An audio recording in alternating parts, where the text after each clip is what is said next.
Happy New Year, everybody. It's for the first time in 2026. Bootle are at home at the Berry Street Garage Stadium as they welcome Wythenshawe Town. Our coverage is brought to you by PEZ Scaffolding. Now, before we see the team news for the first time in 2026, let's hear the thoughts of the manager, reflecting on the last couple of games and looking ahead to the second half of this season. Alan, Happy New Year. First of all, personally, any New Year's resolutions? No, I don't.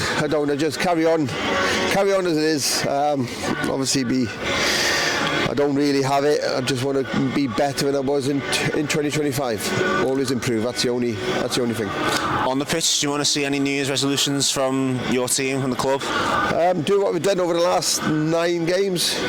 9 games, even though we lost to Natwich in that game. You know, the lads have, I think, have turned a corner and stuff like that. So we say message would be to them in this afternoon now. With a bit of time removed now, how do you reflect on the last 2 games against 2 playoff rivals, Runcorn Linnet and Lower Breck? I think we should have had 6 points over both games. Okay, you'd have taken draw, maybe 4 points, but watching both games back, I think we were good value for 6 points. But we'll take 2, and being against 2 very, very good teams are going to be very about at the end of the season, and let's see what 2026 brings. Is it the same message for today? Slightly different opponents, but it's the same message. Just do what you did. Listen, same message. Remember, we went to Wythenshawe early on in the season and we scored a late goal to get something out of the game. So that wasn't good enough on the day, and we've got to make sure that we can't perform like that today. Otherwise, because they've improved a lot since then. So we've got to make sure we've improved as well, and I'm looking forward to it. Have you got to do any extra preparation for them to be prepared for them to scrap like a team would down at the bottom of the table? No, listen, I prepare same for whatever you're on league. I didn't change any of my preparations for Lower Breck.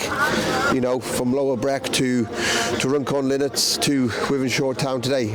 My preparation's no different at all, and it'd be one of them where we've got to make sure that we perform, we're on the front foot, and see what happens at 5 o'clock. There's going to be a first half for Declan Daniels. Give us an indication of how excited we should be for him starting today.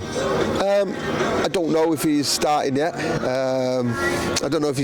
So we just have to make sure that he's come in. He's seen the lads. He's done 1 training session, and we'll see how it goes today. So we're just going to make sure that he integrates into the ground.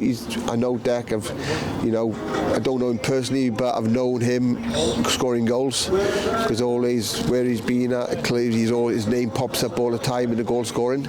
So hopefully he comes in and scores goals for us, and that's what you want. And the lad wants to improve, and he wants to prove people that he can score in this level as well. So hopefully he'll start today. The push starts today, and good luck in 2026. Thank you very much indeed. So that's team news in full. Tony Thompson in goal, Captain Jay Roberts at right back, Xavier Smith left back, and the centre half pairing is Matty Fenton and Tom Hannigan. Lewis Earle, Sam Hughes and Jack Lenihan make up the midfield 3, and up front Courtney Duffus is flanked by Troy Tarry and a new signing, Declan Daniels, signed from Earlham. 10 goals in 15 games for Declan this season, so we will wait to see if Earlham's loss is Bootle's gain today. And the bench players, the impact players, as Alan Morgan likes to call them: Ethan Goulbourne, Anthony Miley, Michael Simpson, Jack McGowan, and your favourite Jack Frost. So, Steve. Hello, Patrick. Hello. It's Happy New Year. It's good to be reunited on the pre-match show. Before we get into any business today, any New Year's resolutions, personally speaking? No, do you know what? I never stick to them anyway, but I am back in the gym. To be fair, you are caning then at the minute. Yeah, good on you. I was in there 7 o'clock this morning. Just tried to eat right, and I haven't had a sip of alcohol for 10 days now. Which is, me, I'm usually every other day. So I'm doing well on that front, but it's Saturday, so anything could change. But no, yeah, it's just I don't really make resolutions. Like I say, it's just what the next coming year to be better than the last one, yeah. That's all you can ask for. And we'll get on to previewing today's game in a little bit, but any New Year's resolutions you want to see on the pitch from Bootle this season? Do you know what? I mean, the last couple of months has been quite good. Just a couple of hiccups along the way. Listen, the performance against Lower Breck, especially the first half, was very good. So long may that continue into 2026. Look, we want to see attractive playing football, attacking football. But now you're getting into that critical end of the season where you just need 3 points on the board every single game. There's no better way to start 2026 at home with 2 winnable games. We seem to have turned that corner. It's a bit of a hoodoo at home. So 2 home games, let's try and get 6 points out of these, and then we've got 2 long trips and then a couple of tasty ones, I think, Avro and Berry. So it's listen, it's all to play for. So let's dive into the previous 2 games here against Runcorn and Linnet and away at Lower Breck. Now, you said to me after the Lower Breck game, it may be 2 points from 2 games, but you'd rather win one and lose one. Yeah, I mean, you don't want to lose any game, but it's weird. In terms of the points accumulation. It's beneficial to lose one and win one, but look, the Runcorn one, we had a great crowd in. I love Boxing Day football. It's always everyone's in a good mood. It was a great crowd. It was a gorgeous day here as well. It's like Christmas, isn't it? You go to your local pub 364 days a year, the guy next to you blanks you, and on Christmas Day you want to be your best mate. But no, it was a great crowd. Runcorn and fans are great. I think both teams probably cancelled each other out. No one wanted to lose the game. And then obviously they had a shocker, didn't they, Runcorn and Linnet the week after. But then we took a point. We know they're a tough team. They're up there. Because they had 2 goals disallowed as well. Yeah. I watched the one back the header. Yeah. I think that says enough, doesn't it, really? Suspect that. But I mean, Courtney had a great chance, passing parried one they should have done better with, and he just couldn't get his head over the ball just to nod it in. But shared the points. Great day, Boxing Day, and then went on and had a good few Jaeger bombs.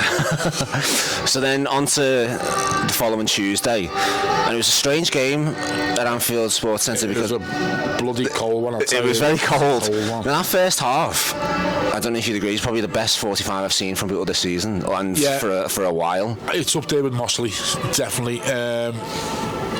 We were just at them, weren't we? And you're like, these are top of the league. Made the league leaders look very ordinary. And we could have, we went 1-0 in at half time. It could have been more. I don't think they had. I think they had one shot on straight at Tony, but you knew they were going to come out second half and have a good go. You knew that their manager was going to get into them and give them down the banks or whatever. But I said at the time, I think 15 minutes, just don't concede. And I haven't watched the coverage back, but I've seen some of the comments on our group chats and that the referees got it massively wrong. But I think we also said as well, this game is not going to finish 11v11, and you could just tell the referee was losing control. It was boiling over, and I'm surprised it stayed 21 on the pitch out of 22, not less. Was it disappointing that Bootle didn't press home that advantage? Look, they're not top of the league by a fluke, Hardy. I weren't at the game they played as a 3-1 early in the season, but by all accounts they played us off the park. You could see second half whatever he changed or whatever he said, they were a different animal.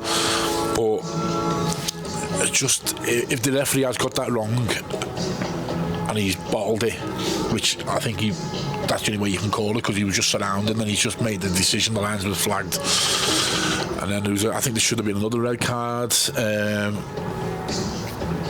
Look, you take a point away from home, don't you? But maybe a slight opportunity missed. But also an indication of what this team is capable of this season and the second half of the season. Listen, we've got it in our locker to go away to good teams and play them off the park and, be the better team. Mossley away and, even the Berry when, the first half against Berry, first half against Darlington, team 2 divisions higher, and look, the away record's really good. Been to some different Stalybridge away, been to difficult places and come away with 3 points.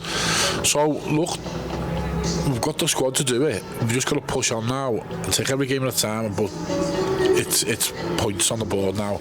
We want to be in them playoff places come April. So before we preview today's game, a couple of Player announcements. Obviously, we've mentioned that Declan Daniels is making his first start, signing from Earlham. During the week, or yesterday in fact, we saw Alan Morgan's Football League connections being flexed once again. As Bootle announced the loan signing of Tom Kelly and Welsh connections. Tom Kelly from Wrexham. He is a defender and he will be here for the rest of the season. Also news, Steve Edmondson, we've just heard, has signed a contract at the club, which I'm sure will delight many people around here for the Puskas winner, which is locked on, I think. And what did you say? It's a 385th, 386th and 387th signing of the season. Declan was 385th. Alex sent it through yesterday. I was just like, well, okay. And obviously we've had more signings since then, so I think that is the nature of non-league. It is very much a revolving door. I think we're 14 off, so in 13 I might get my boots out and be the 400th. Come on for a cameo in the last minute. I might get mine as well. Yeah. Just fancy a stint at left back. 400 and 401. Patrick and Steve. So on to today. Now we've been on the pitch and it's been very cold overnight, so we're just waiting to find out whether the pitch will be playable. But let's assume that it is. Wythenshawe Town got a reprieve last season from relegation. On paper, this should be a winnable game, but as we've seen throughout this season with Bootle, that's not the case. I'd be more nervous 2 months ago with this game, but after what we've done to Newcastle Town and got at them, I think we've turned the corner on the home form now. I think something's just clicked. But yeah, they got a reprieve last year. They're down there again this year, aren't they? Yeah, just again, I want to see an early goal, go for the throat. We know how games go on longer and longer, and people put 10 behind the ball, and as the game goes on, it's like Anfield, the crowd get nervous and whatever. But yeah, just a nice early goal again, like Newcastle, and then go for the throat.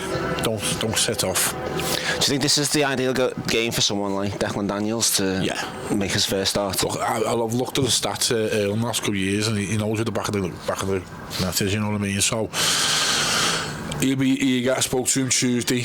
I hope he plays football better than the interviews because he was very nervous. But look, he was eager to get started. Obviously, he's a goal scorer.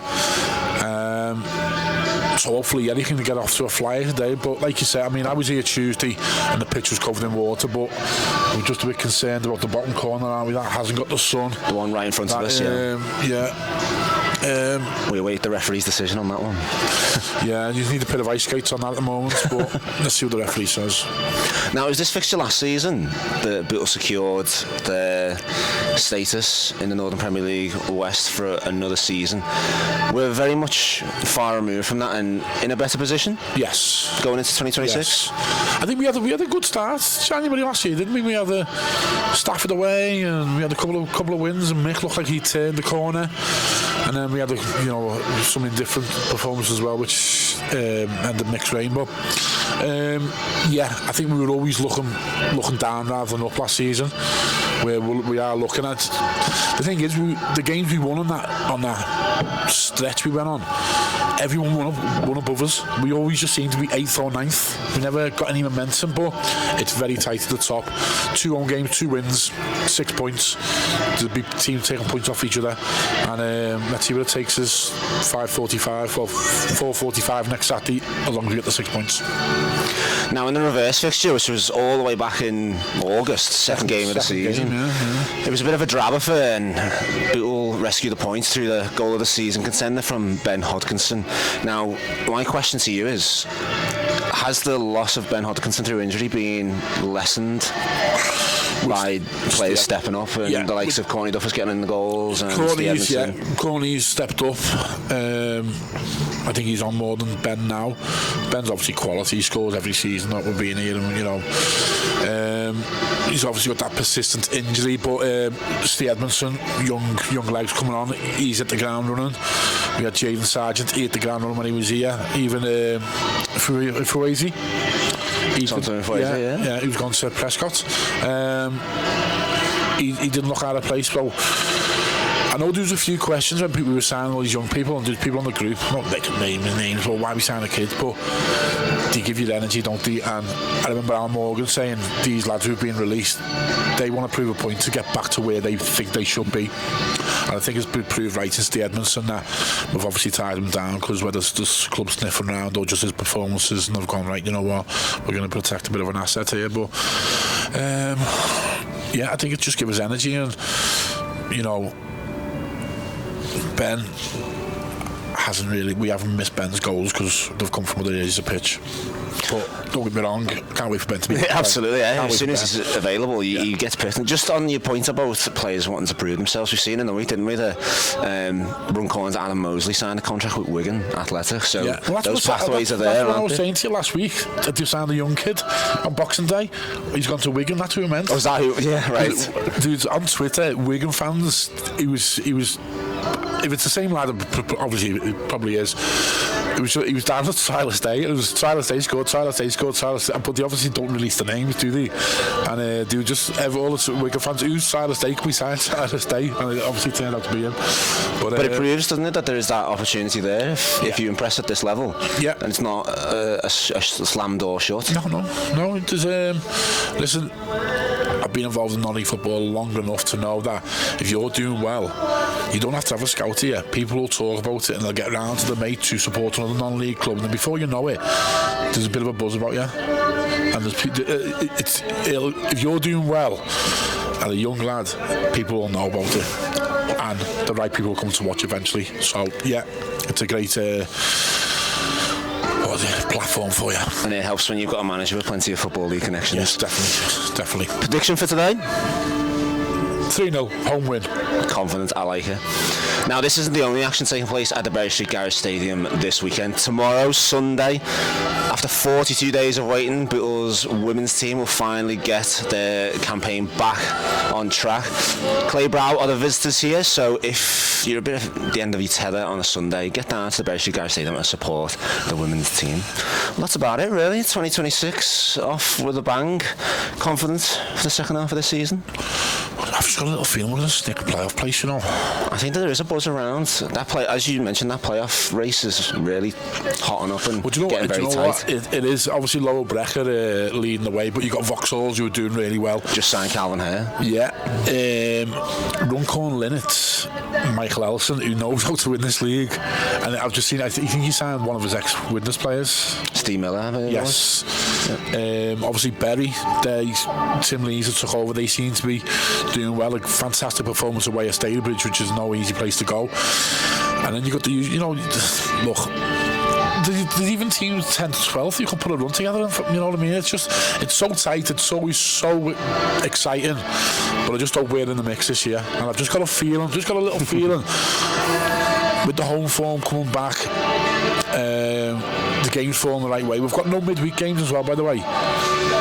Very important, crucial. That's dependent on Saturday's being cancelled, but obviously the teams be playing Tuesday, Saturday. We've just got Saturday, so what Alan can do is work on the training ground Tuesday, Thursday. We can get players back. Players aren't going to be fatigued. It's all in our favour. An exciting prospect for sports side to Stevie, you know. Exciting prospects ahead for 2026. Yes. All starts here at home to Wythenshawe Town.